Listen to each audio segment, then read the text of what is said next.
Hello everyone, welcome to our YouTube channel the hybrid chemistry. आज की इस video के अंदर हम डिस्कस करेंगे एचपीएससी असिस्टेंट प्रोफेसर केमिस्ट्री से रिलेटेड स्ट्रेटजी के लिए प्रैक्टिस क्वेश्चन को डिस्कस करेंगे।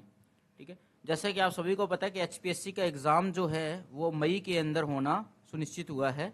तो उसके लिए लगभग बच्चे एक साल से तैयारी कर रहे होंगे, उन्होंने पेपर्स की सिलेबस के अकॉर्डिंग पेपर की प्रिपरेशन कर ली होगी। तो अब उनको प्रैक्टिस कैसे करनी है, तो प्रैक्टिस के लिए हम डिफरेंट क्वेश्चन पेपर हम लेके आएंगे इसके अंदर, जिसमें आज की इस वीडियो के अंदर हम आरपीएससी का क्वेश्चन पेपर डिस्कस करेंगे, फिर हम यूपी के पेपर डिस्कस करेंगे। ऐसे करते हुए हम लगभग जितने भी हमारे पास पेपर अवेलेबल है सारे पेपर को हम इन वीडियो के अंदर डिस्कस करते हुए चलेंगे। तो आज की इस वीडियो में सिर्फ हम एचपीएससी का 2023 का असिस्टेंट प्रोफेसर का पेपर का केमिस्ट्री 1 का पार्ट हम डिस्कस कर रहे हैं, क्योंकि 2 पेपर होते हैं हमें। दूसरी वीडियो कल आपको देखने को मिलेगी, तो इसलिए चैनल को सब्सक्राइब करना ना भूले ताकि आपको अपडेट टाइम पर मिलती रहे। तो चलिए शुरू करते हैं टाइम को वेस्ट किए बिना आज की ये वीडियो। तो इस वीडियो के अंदर अगर हम बात करें तो पहला क्वेश्चन जो हमारा केमिस्ट्री से रिलेटेड है वो डिस्कस कर लेते हैं। पहले क्वेश्चन के अंदर केमिस्ट्री के अंदर है कि magnetic property of A ferromagnetic metal in the nano size. Nano size के अंदर क्या हो जाती है, वो पैरामैग्नेटिक बन जाती है। ठीक है, फेरोमैग्नेटिक मेटल को जब नैनो साइज में कन्वर्ट करते हैं। तो दूसरा क्वेश्चन है आपका कि scattering of waves in Bragg's experiment किसकी वजह से होती है, वो रेले स्कैटरिंग की वजह से होती है। AFM working principle is based on the, किसके ऊपर बेस्ड होता है, वो वैंडरवाल फोर्स ऑफ अट्रैक्शन के ऊपर बेस्ड होता है अभी। तो क्वेश्चन नंबर 4 के अंदर the most harmful air pollutant automobile से प्रोड्यूस किया जाता है वो होता है कार्बन मोनोऑक्साइड भाई। उसके बाद बात करते हैं कि nano form with respect to bulk electrical conductivity पूछी है किसकी, नैनो फॉर्म की with respect to bulk phase for metal and semiconductor, कि सेमीकंडक्टर और मेटल के रिस्पेक्ट में क्या होती है, उसकी कम होती है वल्क फेज में इलेक्ट्रिकल कंडक्टिविटी। उसके बाद बात करें, नेक्स्ट क्वेश्चन है वाटर पोल्यूटेंट किससे इंडिकेट किया जाता है, इंडिकेट किया जाता है आपका बायोलॉजिकल ऑक्सीजन डिमांड से किया जाता है। इसके ऊपर काफी क्वेश्चंस आते हैं बायोलॉजिकल ऑक्सीजन डिमांड के ऊपर। उसके बाद नेक्स्ट की बात करें तो ब्लू बेबी डिजीज किसकी वजह से, तो नाइट्रेट की वजह से होती है भाई। ये क्वेश्चन भी काफी रिपीटेड क्वेश्चन है, कई जगह आया हुआ क्वेश्चन है। उसके बाद एनवायरमेंटल पोल्यूशन अफेक्ट करता है बायोटिक और abiotic component of the environment को, यानी ऑप्शन नंबर 3। उसके बाद है मेन कॉन्स्टिट्यूएंट, एसिड रेड का मेन कॉन्स्टिट्यूएंट क्या होता है अभी, सल्फर और नाइट्रोजन होता है main constituent. Green house effect के लिए रिलेटेड कौन सा, इसमें से ग्लोबल वार्मिंग है, ऑप्शन नंबर ए। कॉपर की डिस्क्राइब कंसंट्रेशन कितनी होनी चाहिए, 3 ppm। में से कॉपर की सब जितने भी एलिमेंट है ना, सबकी एक कंसंट्रेशन होती है, वो कंसंट्रेशन को आप देख लीजिएगा। इनकरेक्ट स्टेटमेंट पूछी है अपने से, तो इनकरेक्ट स्टेटमेंट कौन सी है, ये वाली इनकरेक्ट है, तो ऑप्शन नंबर 4। तो ये सारी आप देखो, ये भी आ सकता है कि बायोलॉजिकल ऑक्सीजन डिमांड कितनी होती है क्लीन वाटर के लिए, 5 ppm होती है। तो ऐसे भी आप ध्यान रख सकते हो क्वेश्चन कैसे फ्रेम हो सकता है। उसके बाद है सोयल ऑर्गेनिक मेटल कितना होता है, मैटर कितना होता है, 0.1 से लेकर 7% होता है, ऑप्शन नंबर ए। अब इस क्वेश्चन ने रिएक्शन दे रखी है, क्या बनेगा लास्ट के अंदर, डबल बॉन्ड बनना ही है, एलिमिनेशन होना है, तो यानी कि 1 ब्यूटाइन। ये क्वेश्चन भी रिपीटेड है। उसके बाद बात करते हैं फोटोकेमिकल स्मोक के फोग के अंदर क्या नहीं होता, अभी क्लोरोफ्लोरोकार्बन नहीं होता। ये क्वेश्चन भी रिपीटेड है, कहीं ना कहीं देखने को मिलता है ये। उसके बाद आयुपैक वाले एचपीएससी के अंदर काफी क्वेश्चंस है, तो आयुपैक के क्वेश्चंस है, इसमें वो भी लॉन्ग चेन सिलेक्ट करके आप निकालोगे तो ऑप्शन नंबर 3 निकल के आएगा इसका आपका। 17th की बात करें तो नियोपेंटेन का आयुपैक क्या होगा, ऑप्शन नंबर 4। 18th की बात करें तो इस कंपाउंड का आप आयुपैक लिखेंगे तो वो ऑप्शन नंबर 4 निकल के आएगा आपका भी। उसके बाद है इसका ये नाम दे रखा है, इसका आपकी स्ट्रक्चर बढ़ाओगे तो ऑप्शन नंबर 2 निकल के आएगी आपकी। क्वेश्चन नंबर 20 की बात करें तो आयुपैक नेम इसका लिखोगे तो ये निकल जाएगा ऑप्शन नंबर 1, यानी कि थायोइनो 2,3-B फ्यूरोन। 21 की बात करें तो इसका आयुपैक क्या होगा, बाईसाइक्लो 3,2,1 ऑक्टेन, यानी ऑप्शन नंबर 3। उसके बाद है 22, इसका आयुपैक लिखोगे तो निकल गए 5 इथाइल 2,4,6 ट्राई मिथाइल ऑक्टेन। 23 इसका आयुपैक आप लिखोगे तो निकल के आएगा 3 ब्रोमो 5 क्लोरो नाइट्रोबेंजीन, यानी कि ऑप्शन नंबर 2। 24 है which of the following not isomeric di ethyl ether के लिए आइसोमेरिक कौन नहीं है, ऑप्शन नंबर 2 यानी कि 2 ब्यूटानॉन। 25th की बात करें, कायरल कौन सा नहीं है, ए कायरल नहीं है और डी कायरल नहीं है यानी कि ऑप्शन नंबर ए। उसके बाद है करेक्ट स्ट्रक्चर, इसको कौन रिप्रेजेंट करता है, ये करता है अभी ऑप्शन नंबर 3 रिप्रेजेंट करता है इसको। उसके बाद बात कर लेते हैं 27 के लिए, इसमें आर है या एस है, तो ये आर है configuration, option number 2। R S नाम देना है तो इसका ऑप्शन नंबर 3 है। ये क्वेश्चन भी कई जगह आ चुका है भाई। 29 की अगर बात करूं तो इसका आंसर रहेगा ऑप्शन नंबर डी रहेगा, ऑप्टिकल आइसोमर। ये शो नहीं करेगा, बाकी सारे शो कर देंगे भाई। उसके बाद है क्वेश्चन नंबर 30 के स्टेबिलिटी ऑर्डर यानी कि एनर्जी का ऑर्डर पूछा है, तो यानी कि आएगा ऑप्शन नंबर 4 आएगा। सबसे ज्यादा स्टेबल कौन होती है, चेयर फॉर्म होती है। 31 का पूछा है कि कायरल कौन सा नहीं है, ओनली C2 कार्बन, ये कार्बन कायरल है, बाकी सारे के सारे कायरल नहीं है। उसके बाद है कि आप एडिशन करते हैं मिथाइलिन का डाइएजोमीथेन के अंदर, तो ये जो कौन सी इनकरेक्ट स्टेटमेंट है, तो ऑप्शन नंबर 3 इनकरेक्ट स्टेटमेंट है भाई। उसके बाद बात करते हैं MCPBA डालोगे तो डायास्टीरियोमर बन के आएगा, तो ऑप्शन नंबर 2 आ गया। 34 क्वेश्चन रॉन्ग दिया गया है, डिलीट कर दिया गया था इसको पेपर में से, इसमें हाइपर कॉन्जुगेशन का पूछा था। उसके बाद बात करते हैं 35 की कि इलेक्ट्रोमेरिक के लिए करेक्ट स्टेटमेंट कौन सी है, ऑप्शन नंबर बी करेक्ट है कि the direction of electromeric current effect is always that which facilitate the reaction. उसके बाद है 36 की बात करें तो कंपाउंड मीजो कौन बनाएगा, फर्स्ट और थर्ड है जो मीजो बनाएंगे, सेकंड मीजो नहीं बनाएगा। मीजो के लिए क्या होना, प्लेन ऑफ सिमेट्री होनी चाहिए भाई, बीच में से बाइसेक्ट करके। इस रिएक्शन का प्रोडक्ट क्या बनेगा, ये निकल के आएगा। अगर आपको लगता है किसी रिएक्शन के अंदर ये प्रोडक्ट कैसे बनता है, इसका आंसर कैसे निकलता है ये, तो आप हमसे टेलीग्राम के थ्रू जुड़ सकते हैं, लिंक आपको डिस्क्रिप्शन बॉक्स के अंदर मिल जाएगा। तो यहाँ तो हम सिर्फ आंसर डिस्कस कर रहे हैं ताकि बच्चों को ज्यादा कम टाइम के अंदर ज्यादा से ज्यादा हेल्प हो सके। अगर किसी को स्पेसिफिक पूछना है तो वो टेलीग्राम पे हमसे जुड़ सकता है। उसके बाद ये रिएक्शन दे रखी है भी, कौन से टाइप की रिएक्शन है वो पूछा है, तो पहली आपकी सब्स्टिट्यूशन है, दूसरी एलिमिनेशन है, तीसरी एडिशन है, चौथी सब्स्टिट्यूशन है। उसके बाद नेक्स्ट क्वेश्चन की अगर आप बात करें 39 नंबर की, तो ये रिएक्शन है, इसमें क्या बनेगा, जो इंटरमीडिएट क्या बनेगा, इसके अंदर बनेगा कार्बन अनायन बनेगा यानी ऑप्शन नंबर 2। हाइब्रिडाइजेशन पूछिए सिंगलेट कार्बन की, वो क्या बनेगी, sp2 होती है भाई। उसके बाद हेलाइड का डिक्रीजिंग ऑर्डर पता है CCl लेंथ का, तो आंसर आएगा ऑप्शन नंबर 1। 42 की बात करें तो कौन सी इनकरेक्ट स्टेटमेंट पूछी है, तो ये इनकरेक्ट स्टेटमेंट है कि क्योंकि रेजोनेंस एनर्जी जितनी ज्यादा होती है उतनी स्टेबिलिटी ज्यादा होती है, तो उल्टा दे रखा है, तो आंसर गलत हो गया। उसके बाद बात करते हैं 43 की, नो बैंड रेजोनेंस यानी कि हाइपर कॉन्जुगेशन के बेसिस पर फर्स्ट आंसर आएगा, इसका फर्स्ट ऑर्डर आएगा। उसके बाद बात करते हैं इसके बेसिस प्रोडक्ट क्या बनेगा, ये बनेगा भाई the product of the reaction. उसके बाद नेक्स्ट है इवन एलिमिनेशन, रिएक्शन हो रही है तो इंक्रीज करती है द कंसंट्रेशन बेस कंसंट्रेशन के साथ। मान लो रिएक्शन का इनकरेक्ट पूछा है तो इवन के लिए कौन सा ऑर्डर होता है, फर्स्ट होता है, तो बेस पे डिपेंड नहीं करती है। उसके बाद बात करते हैं 46 की बात करें तो कौन सा रीअरेंजमेंट है भाई, ये बैकमैन रीअरेंजमेंट है। तो ऐसे क्वेश्चंस आप देख लें एक बार, आंखों के आगे से निकाल लें। उसके बाद ये रिएक्शन दे रखी है, क्या बनेगा, ऑप्शन नंबर 3 बनेगा। अब ये देखा हुआ होगा ना तो आपका आंसर सीधा टिक हो जाएगा क्योंकि ऑप्शन डायरेक्ट उठेंगे। उसके बाद मेजर प्रोडक्ट पूछा तो मेजर प्रोडक्ट आपका ये निकल के आएगा ऑप्शन नंबर 2। 49 की बात कर लेते हैं, इसमें प्रोडक्ट क्या निकल के आएगा, मेजर, ऑप्शन नंबर 2 निकल के आएगा। क्वेश्चन नंबर 50 की बात करें, कौन सा रीअरेंजमेंट है, वैगनार मेरविन रीअरेंजमेंट है भैया आपका ये। पालनोर सिंथेसिस किसके लिए होती है, पायरोल और फ्यूरोन दोनों के लिए होती है, ऑप्शन नंबर डी हो गया अभी। उसके बाद वेर विलेजर का ऑक्सीडेशन का माइग्रेशन का ऑर्डर पूछा है, ऑप्शन नंबर 1 आ जाएगा, माइग्रेशन इलेक्ट्रॉन रिच स्पीसीज के बेसिस पर। ये क्या बनेगा, इसके अंदर पूछा एंथ्रालिनिक एसिड बनता है अभी इसके अंदर, 53 का ये आ जाएगा। 54 की बात करें, इसके अंदर क्या बनेगा, ऑप्शन नंबर 1 बनेगा भाई इसके अंदर। 55 की बात करें तो हक्कल रूल के अकॉर्डिंग स्टेबिलिटी किसकी है, तो ऑप्शन नंबर 3 की है अभी। उसके बाद ये दे रखा है, डाटा दे रखा है, तो आपको एल्डिहाइड और कीटोन को डिफरेंशिएट करना है, तो ऑप्शन नंबर 3 रहेगा इसका, दोनों से ही डिफरेंशिएट आप कर सकते हैं। इसमें क्या पूछा है आपसे, एरोमेटिसिटी का ऑर्डर पूछा है, तो ये ऑप्शन नंबर 3 रहेगा। बहुत इंपॉर्टेंट क्वेश्चन है, कई जगह आता है ये ट्राइपोलियम आयन जो होता है वो एरोमेटिक होता है भाई, बना के चेक कर लेना आप। उसके बाद इस ऑर्डर में पूछा है कि बी क्या होगा, ऑप्शन नंबर बी होगा। ये क्वेश्चन भी काफी जगह पूछा गया, फेवरेट सा क्वेश्चन है ये। उसके बाद इसका प्रोडक्ट क्या बनेगा, डी बनेगा, ये भी फेवरेट क्वेश्चन है, शायद नेट गेट का रिपीटेड क्वेश्चन है ये भी। उसके बाद ए क्या बनेगा, ऑप्शन नंबर डी बनेगा, सी बनेगा, सॉरी थर्ड ऑप्शन रहेगा इसका।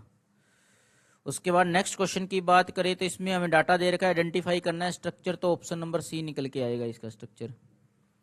उसके बाद बात करें तो इसके अंदर कौन सी रिएक्शन से क्या बनेगा भाई, ये डिल यानी पेरिसाइक्लिक रिएक्शन है, ऑप्शन नंबर ए आएगा इसका आंसर।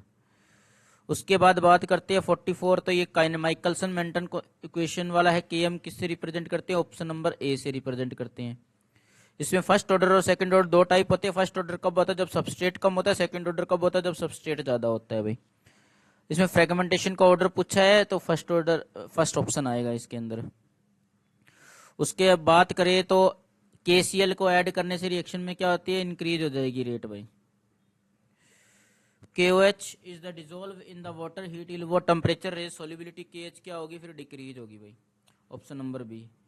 69 के असेसरेशन रीजन दे रखा है, असेसरेशन दे रखी है और रीजन दे रखा है, पूछा है कि करेक्ट है या नहीं है, तो असेसरेशन तो करेक्ट है पर रीजन उसकी करेक्ट एक्सप्लेनेशन नहीं है, करेक्ट एक्सप्लेनेशन नहीं है। उसके बाद बात करते हैं कि भाई फोटोकेमिकल रिएक्शन किसमें अल्ट्रावायलेट और विजुअल रीजन में हो सकती है, फर्स्ट आ जाएगा इसका। 71 की बात करें तो इसका डाटा का मिलान करना है, इलेक्ट्रोकेमिस्ट्री का क्वेश्चन है, ये लास्ट वाला क्वेश्चन है, तो ऑप्शन नंबर थर्ड आ जाएगा ये।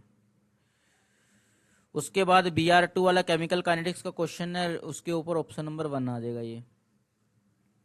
स्टडी स्टेट अप्रोक्सीमेशन लगाओगे। उसके बाद मोस्ट एसिडिक कौन सा है, Cl2O7 है, ये भी फेवरेट क्वेश्चन है ये। उसके बाद ये है आपका कंडक्टेंस पार्ट में से इसका आंसर आएगा ऑप्शन नंबर थर्ड, कोरलोस लॉ वगैरह आपका लगा के आप आंसर निकाल सकते हो।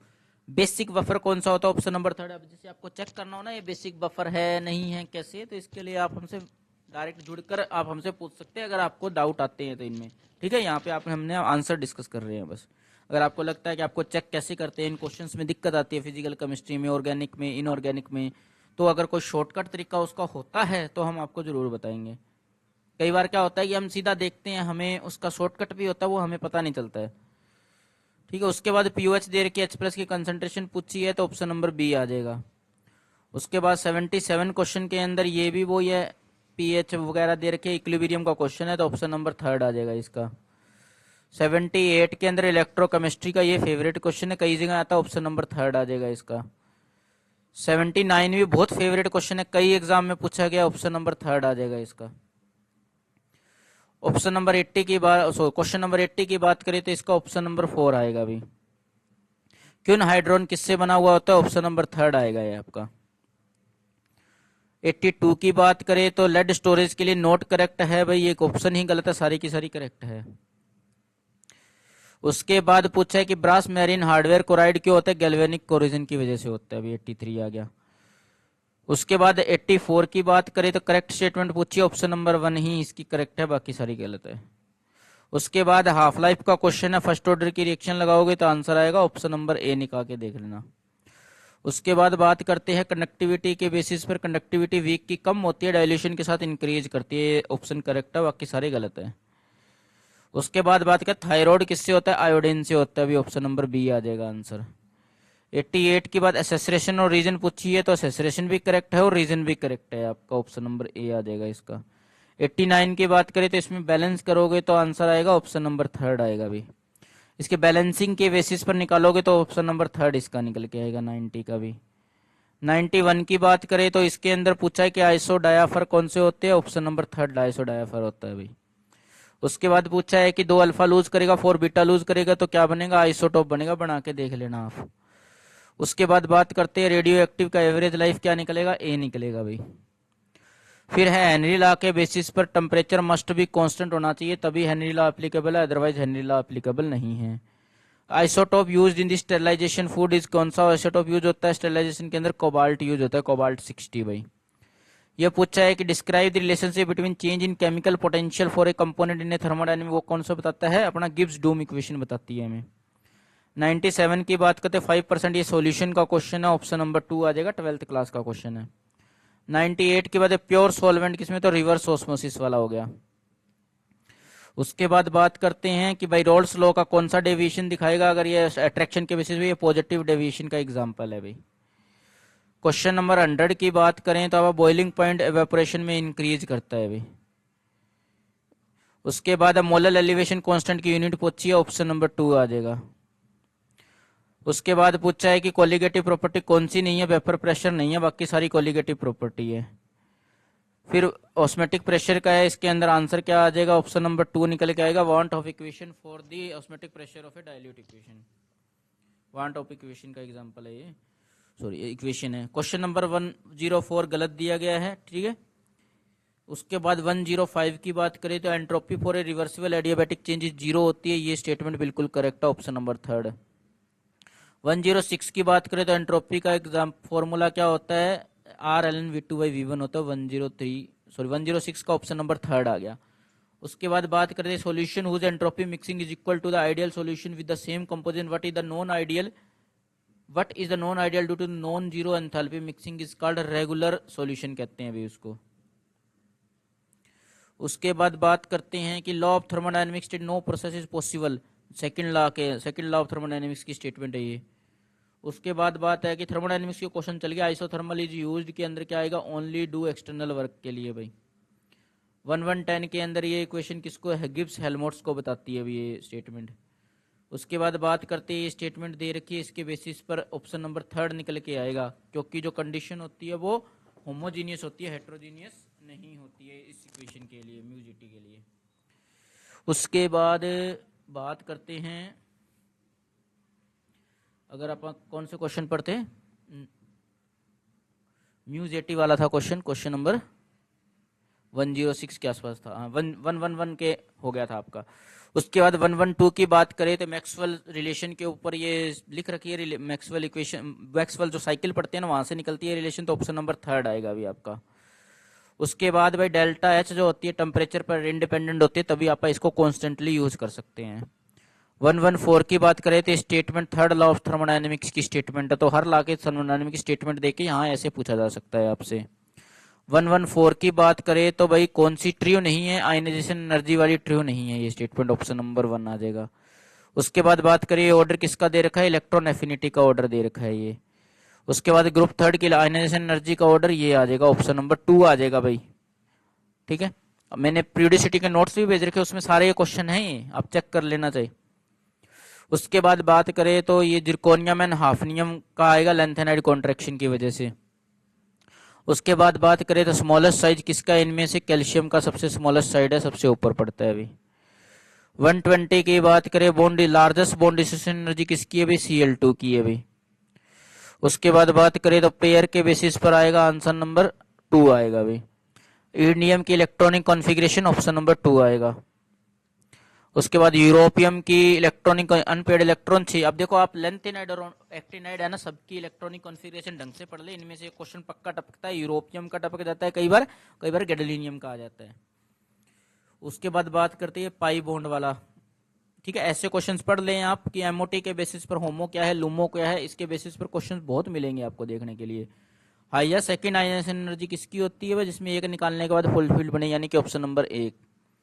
उसके बाद देखो ये आ गया क्वेश्चन, लूमो कौन सा है, सिग्मा 2p लूमो है इसके अंदर, B2 के अंदर। ऐसे क्वेश्चंस एचपीएससी में देखने को मिलेंगे। ClF3 की शेप क्या होगी, टी शेप होती है भाई। हाईएस्ट हो क्या, होमो पूछ लिया, ट्रिपली डीजनरेट क्या है, सिग्मा है इसका होमो भाई। उसके बाद बात करते हैं how many non bonding electron are in SF4, कितने होते हैं, 2 होते हैं भाई नॉन बॉन्डिंग। BeF2 की शेप पूछ ली है, कितनी है, लीनियर है भाई। एमओटी के बेसिस पर सी हैज कितने होते हैं, 2 पाई बॉन्ड होते हैं, निकल के आएंगे, आप निकाल के देख लेना एमओटी के बेसिस पर। उसके बाद बात है स्ट्रॉन्गेस्ट हाइड्रोजन बॉन्ड किसमें होता है, इनमें चारों में से H2O के अंदर होता है। उसके बाद है कि हाईएस्ट बॉन्ड एनर्जी किसकी है, C2 की है, क्योंकि 2 पाई बॉन्ड निकल के आते हैं। उसके बाद बात करते हैं लिंकेज आइसोमर, NO2 वाला लिंकेज आइसोमरिज्म करेगा, यानी कि ऑप्शन नंबर 2 हो गया। उसके बाद बात करते हैं इसमें स्टीरियो आइसोमर कितने निकल के आएंगे, 6 निकल के आएंगे। रेगुलर ऑक्टाहेड्रल ज्योमेट्री किसकी होगी, जिसमें 6 के 6 लिगेंड सेम होंगे और वो जेटीडी नहीं होगी। उसके बाद बात करते हैं मेल्टिंग पॉइंट का ऑर्डर क्या निकल के आएगा, ये निकल के आएगा, ऑप्शन नंबर A निकल के आएगा। ये क्वेश्चन भी काफी जगह पूछा जाता है, 138 इसका आंसर आएगा, ऑप्शन नंबर 3। मेरे को तो 8000 आंसर ही याद हो रखा है इसका, ठीक है। बिना देख के जैसे ये क्वेश्चन देखो तो 8000 निकल के आएगा, काफी जगह आता है ये क्वेश्चन भी काफी जगह आता है, ऑप्शन नंबर 3 आ गया इसका। उसके बाद कॉम्प्लेक्स ऑरेंज लाइट करेगा तो ये विप ग्योर के बेसिस पर ब्लू लाइट आ जाएगा भाई। ये क्वेश्चन भी बहुत फेवरेट है, कई जगह में LMCT होता है इसका आंसर। उसके बाद बात करें 142 के अंदर कि भाई किसमें ऑर्बिटल कॉन्ट्रीब्यूट, जो DT2G अनसिमेट्रिकल का केस है, यानी कि ऑप्शन नंबर डी। ये क्वेश्चन भी कई जगह आ जाता है, ये पैरामैग्नेटिक और डायमैग्नेटिक होते हैं। एक की जगह NiCN4 भी आ जाता है कई बार। इटाई डिजीज किसकी, कैडमियम की वजह से होती है भाई। एटॉम इकोनॉमिक डेवलप किसने की थी, बैरी ट्रोस्ट ने करी थी भाई। ये TBP का एनर्जी का ऑर्डर आ गया, ऑप्शन नंबर 2 आ गया भाई। उसके बाद बात करते हैं कि इसमें से ग्रीन सॉल्वेंट बेंजीन नहीं है, क्योंकि कार्सोजेनिक होता है बेंजीन। 148 की बात करें तो ओनली बी इज करेक्ट, बाकी सारी है ग्रीन प्रिंसिपल के बेसिस पर। असेसरेशन और रीजन की बात करें, असेसरेशन भी करेक्ट है, रीजन भी करेक्ट है। 150 की बात करें तो भाई करेक्टराइजेशन के लिए क्या करते हैं आप, XRD करवाते हैं। तो इस तरीके से हमने पेपर 1 की आंसर की के साथ आपके सामने डिस्कस कर दिया। इन क्वेश्चंस को आप गो थ्रू हो जाइए और आंखों के आगे से निकाल लीजिए, ताकि आपको इनके ऑप्शंस ध्यान में रहें, तो आपके लिए हेल्प हो जाएगी इससे। तो हम नेक्स्ट वीडियो के अंदर दूसरा पेपर डिस्कस करेंगे। इसके साथ साथ हम आपके RPSC के, यूपी के, गुजरात के, महाराष्ट्र के, हरियाणा के, जितने भी आसपास के जितने भी पेपर हमारे पास अवेलेबल है, सारे पेपर 1 बाय 1 हम विद आंसर के साथ आपके साथ डिस्कस कर देंगे। इससे आपका फायदा क्या होगा, जिनका सिलेबस हो चुका है वो इन क्वेश्चंस को प्रैक्टिस कर सकते हैं, ताकि डायरेक्ट क्वेश्चन अगर यही उठेगा तो उनकी हेल्प हो जाएगी। इसके लिए हमारे चैनल से जुड़ जाइए, हमारे टेलीग्राम चैनल को ज्वाइन कर ले, ताकि अपडेट आपको मिलती रहे। अगर कोई नोट्स वगैरह भी हो तो भी वहां पर मिल जाएंगे आपको। चैनल को लाइक, शेयर, सब्सक्राइब करना ना भूलें। धन्यवाद।